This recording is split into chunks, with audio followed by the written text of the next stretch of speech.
thing. So this P. Diddy thing comes out. We got the Jeffrey Epstein thing coming out.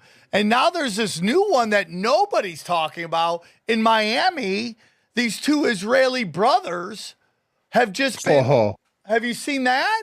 Of course, dude. It's got no coverage. And no, me and Gabrielle covered it. Me and Gabrielle never miss an opportunity to cover fucking dudes raping girls for some reason. Like that's like every time there's a crazy story, we always put it on our podcast. I don't know why, but we make jokes about it. But yeah, we covered those fucking scumbags. Can you tell me what this is? I don't know what this is, Sam.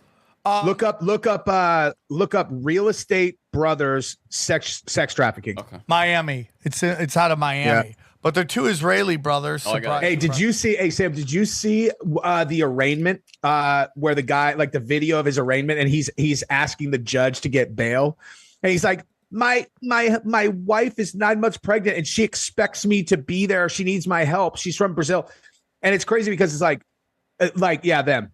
And look at that. His tone is so fucking like he just seems like annoyed that he even has to do this. He's like.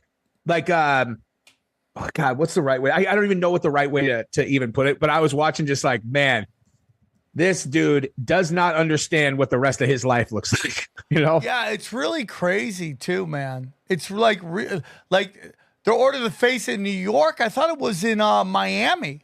Yeah, ties to Miami Beach in New York real estate. Whenever you hear New York real estate, just know those are the shadiest motherfuckers. Like, New York real estate is super. I haven't been able to. Sorry. Oh, New York real estate is super dirty, dude. Super dirty. And I do have this theory that Donald Trump represents that faction trying to take over the White House. Like they're a different crime organization from the George Bush death cult that's been running everything since the assassination of JFK. You know?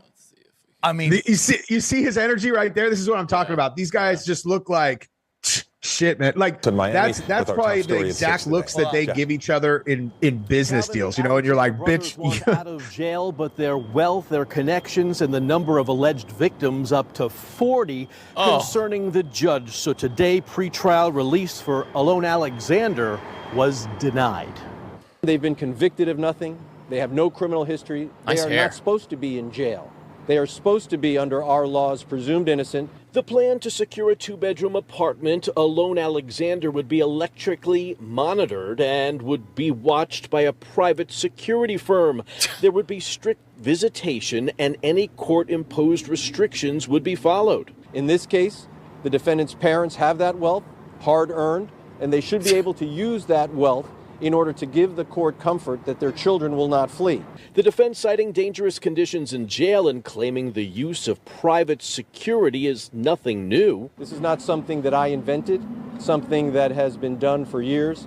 On the other side, federal prosecutors who clearly argue equal treatment under the law means no one gets to build their own private jail, and painted except for Pablo Escobar brothers with international connections that are clearly a flight risk, with access to properties all over the world. These boys have known for months that they were under investigation. Are you serious? And did not do one single thing to give anyone a reason to believe that they would flee.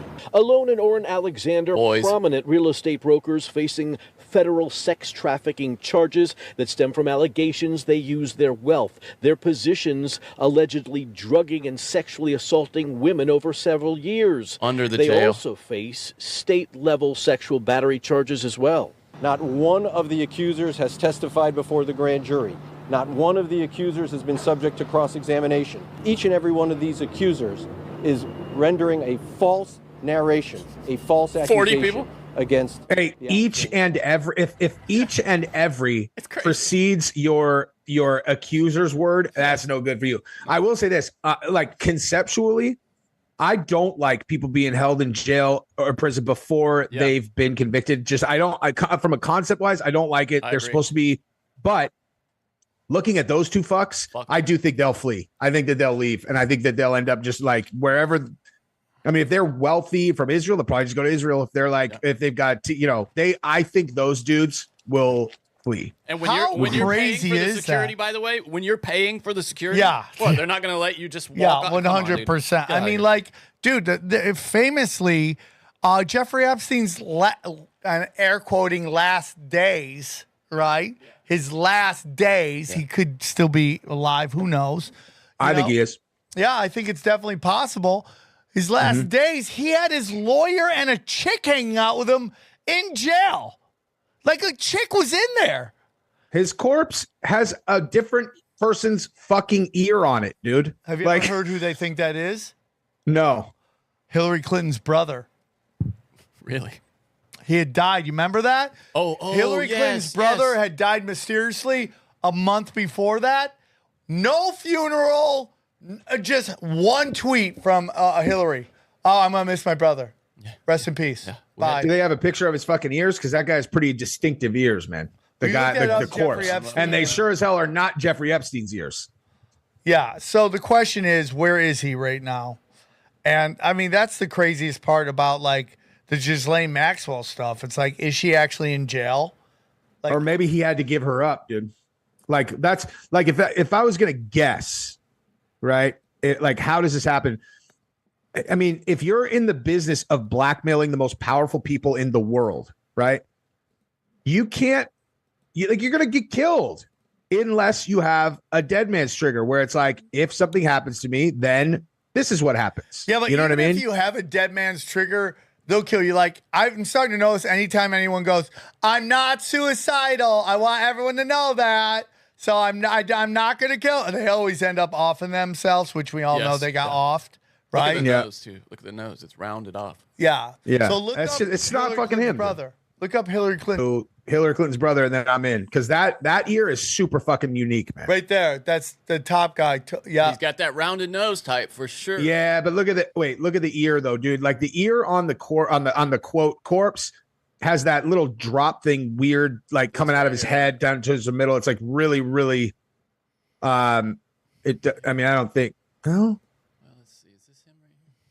Is that it right there? It's kind of. I mean, it just. I mean, if it's not, it doesn't need to be Tony Rodham for fucking it not to be Jeffrey Epstein. Totally. You know what I mean? Yeah. Totally. Yeah. But that I mean, so it's super interesting to me, dude. And it's like these levels of I mean, like, but this gets into this whole psychological thing. Like, if you're an incredibly rich real estate broker, why do you gotta drug people? It's just like, it just gets this thing when you've had so much sex, it has to get weird. Deviancy, yeah. It's just it can't be normal. It's like not about sex. It's about taking it from people, you know? What's that, dude? It's that thing, Ted, I think it was part of him trying to morally maybe get some sympathy, but Ted Bundy toward the end, when he started talking about pornography and how it, escalated and escalated, and then it eventually became violent and he just couldn't get enough. Yeah. Dude, it's like a demon. I mean, it really, I believe that, dude. Well, that's why I do too. That's why I've always said, like, like I have adult film star friends, but I think it's dark. I'm also not one of these people that are like, we got to ban it. I'm like, you're never going to get rid of it, ever. No, you won't. If you ban it, it gets darker and more dangerous for these It just goes underground. Yeah, there's no banning it.